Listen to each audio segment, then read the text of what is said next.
Hello, everyone, and welcome back to another episode of the Bridging Impact Podcast, the podcast that is passing wisdom to the next generation of athletes, coaches, and parents to transform leaders on and off the court.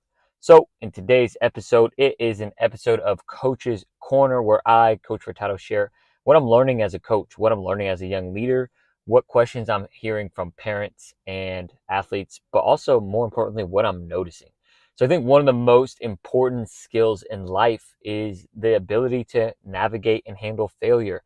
And I think one of the things that this generation has the most challenge with is handling failure. Now, I'm not going to sit here and put the blame entirely on them because we have created a society that really values highlights. And I'll be honest, right? Like I'm not going to post the worst part of this podcast, my mistakes, on Instagram, because the algorithm is not going to reward that. The algorithm is going to reward my cross slam dunk, right, instead of my missteps. And so that's one of the challenges. We're just fighting society. But I also, one of the things that I see that is within our control is letting kids fail and letting kids learn from failure. So I'll give a quick example. This week I had a player. This week he came to camp, and one of the things, he was late.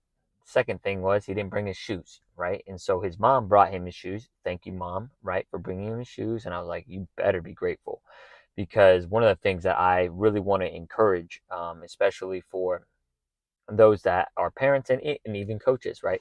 If you don't come prepared to practice, you don't practice, right? You don't have your shoes, you don't practice. And I think it's one of the best things, right? If we can create an environment where there's accountability and discipline for what happens when we let our team down. We let our team down when we show up late. We let our team down when we don't come with everything that is required to be prepared for practice, aka, athletic shorts, aka, shoes. And so making sure that we have everything that's prepares us for success, at least to start being successful. So when we fail to do that, we fail our team. So they need to learn that. They need to learn the pain of failure. And so learning the pain of failure also happens through losing, through missing shots and striking out, whatever your sport is. With failure, it's really hard to accept it, right? It's really hard. I don't want to be deemed a failure. No person does. I don't want to do that. My parents don't want that, right? That's all what we're running from. A lot of times we seek validation, right? Well, what happens when we lose, right? What happens when we're on a losing team, right? Let's say, our athlete's 10 years old. They're on a team and they have not been doing as well. Well, let's see. Number one, are they getting good coaching instruction? If the answer is yes, right? If you feel like the coach and the organization is a good place to be, but they're losing, oh no. Are they getting as much playtime as they want? Oh no, they're not. So the two things that I'm seeing the most, right, are if they're not getting a ton of playing time and or they are on a losing team, parents are like, all right, pull this kid out, let's jump. Even if it's great coaching, they want their kid to be on a winning team. Why? What lesson is that teaching them? What lesson is it teaching them? Now, if the season ends and you want to reevaluate, they have friends on a different team, you find a program that may be a better fit after the season, fine, right? Fine. Just know that development takes time.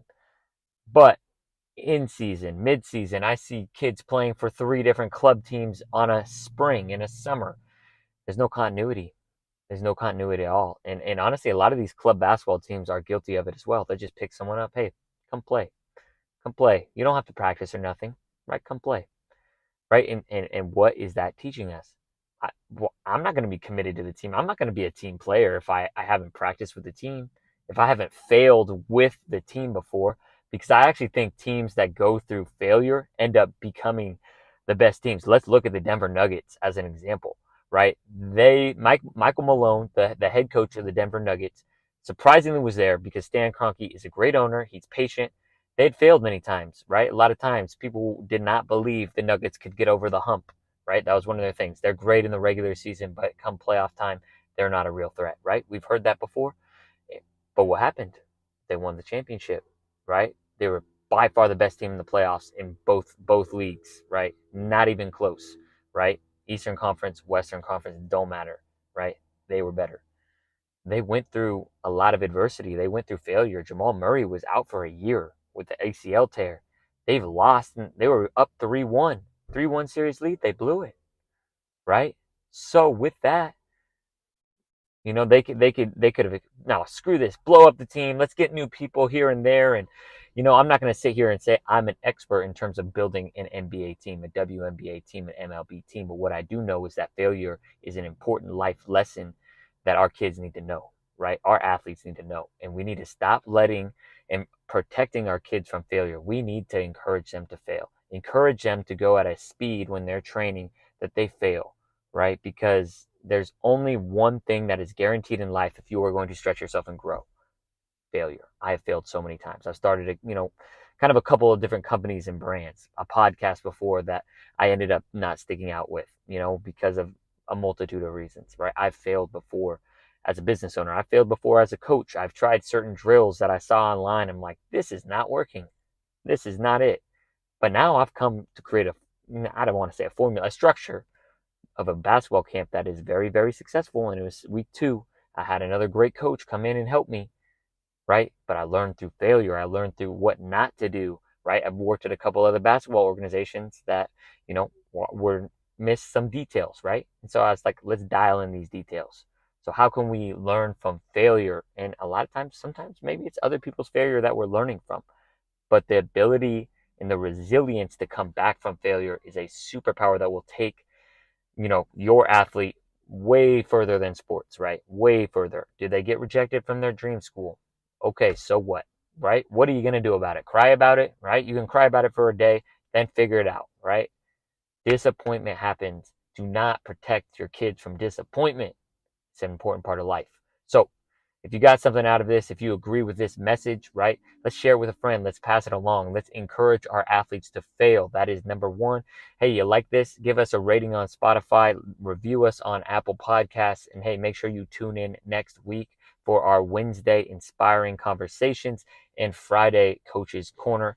Coach Furtado out.